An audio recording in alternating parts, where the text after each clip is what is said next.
আসসালামু আলাইকুম। আজকে বাড়িতে ইফতারের জন্য একটু ভিন্নভাবে চিকেন ফ্রাই তৈরি করব। আর যেই উপকরণগুলো ব্যবহার করব সবগুলোই কিন্তু আপনার ঘরেই রয়েছে। সেই সাথে আজকের এই রেসিপিতে একটা বড় রকমের টিপস রয়েছে, বিশেষ করে যারা খুব বেশি স্বাস্থ্য সচেতন তাদের জন্য। চলুন তাহলে চিকেন ফ্রাই তৈরি করতে করতে বিষয়টা জেনে নেই। আজকের চিকেন ফ্রাই তৈরি করার জন্য আমি এখানে প্রায় 500 গ্রামের মতো মুরগির মাংস নিয়েছি, আর সবগুলোই রানের অংশ। তবে আপনারা চাইলে যে কোনো অংশ দিয়ে এটা করতে পারবেন। প্রথমে একটা কড়াইয়ে বেশ কিছুটা পানি নিয়ে নিব। এরপর এর মধ্যে 1 টেবিল চামচ পেঁয়াজ বাটা, হাফ টেবিল চামচ আদা বাটা এবং সেই সাথে হাফ টেবিল চামচ রসুন বাটা অ্যাড করব। আরও যাবে হাফ চা চামচ ধনিয়ার গুঁড়া এবং হাফ চা চামচের মতো জিরার গুঁড়া। এই সব কিছু খুব ভালোভাবে এই পানির মধ্যে কিছুটা কষিয়ে নেব। এরপর এর মধ্যে অ্যাড করব 3টার মতো এলাচ এবং 2 টুকরার মতো দারচিনি, এবং ঝালের জন্য 2টা কাঁচামরিচ মাঝখান থেকে ফালি করে দিয়ে দিব। এরপর নেড়েচেড়ে অপেক্ষা করতে হবে পানিটা খুব ভালোভাবে টেনে গিয়ে মশলাটা ভুনা ভুনা হয়ে আসা পর্যন্ত। আর পানি যখন একেবারে টেনে গিয়ে মশলা ভুনা ভুনা হয়ে আসবে, ওই অবস্থায় আমি এর মধ্যে দ্বিতীয়বার পানি অ্যাড করব এবং আবারও একই প্রসেসে এগুলোকে ভুনা করে নেব। অর্থাৎ 2 বারের মতো এই মশলাগুলোকে পানি দিয়ে খুব ভালোভাবে কষিয়ে নিয়ে আমি এর মধ্যে মুরগির টুকরাগুলো দিয়ে দিব।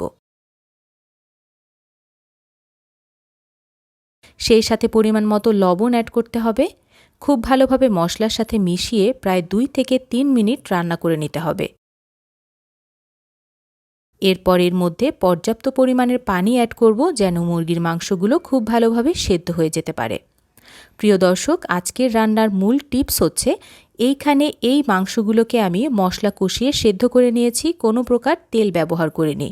আর এই অবস্থায় মাংসগুলো যখন পুরোপুরি সেদ্ধ হয়ে আসবে, তখন আপনারা চাইলে এর মধ্যে কিছুটা টমেটো সস ব্যবহার করে গরম ভাত দিয়ে খেতে পারবেন। অর্থাৎ আপনারা যারা তেল ছাড়া মুরগির মাংস রান্না করতে চান, তারা এই প্রসেসটা ফলো করে দেখতে পারেন। এছাড়া এই মুরগির মাংসটা দিয়ে আপনারা চাইলে আরও অনেক ধরনের খাবার তৈরি করতে পারবেন। যাই হোক, আমার মুরগির মাংসগুলো যখন পুরোপুরি সেদ্ধ হয়ে যাবে, তখন আমি এগুলোকে তুলে নেব। এবার এই মাংসের টুকরাগুলো ফ্রাই করার জন্য একটা ব্যাটার তৈরি করতে হবে। আর এই কারণে একটা মিক্সিং বলে 1 কাপের মতো ময়দা এবং হাফ কাপের মতো বেসন নিয়ে নেব।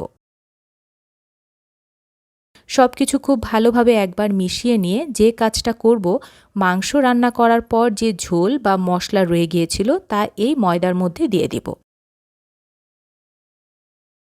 পরিমাণ মতো পানি দিয়ে একটা ঘন ব্যাটার তৈরি করব।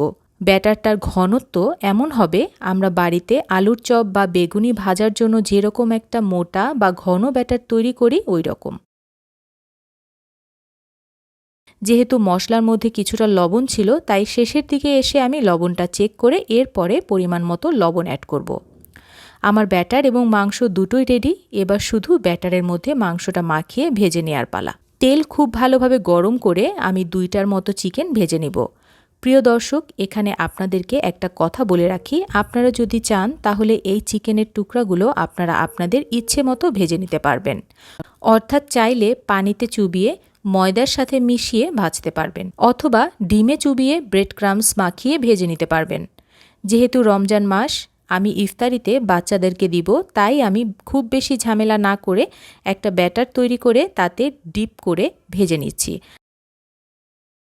যাই হোক, খুব সহজ করে কিছু চিকেন ভেজে নিলাম, যেটা গরম গরম খেতে দারুণ মজা লাগবে। আশা করি আপনারাও বাড়িতে তৈরি করবেন। আবারও আপনাদের সাথে দেখা হবে নতুন কোনো ভিডিওতে। ভালো থাকবেন। ধন্যবাদ।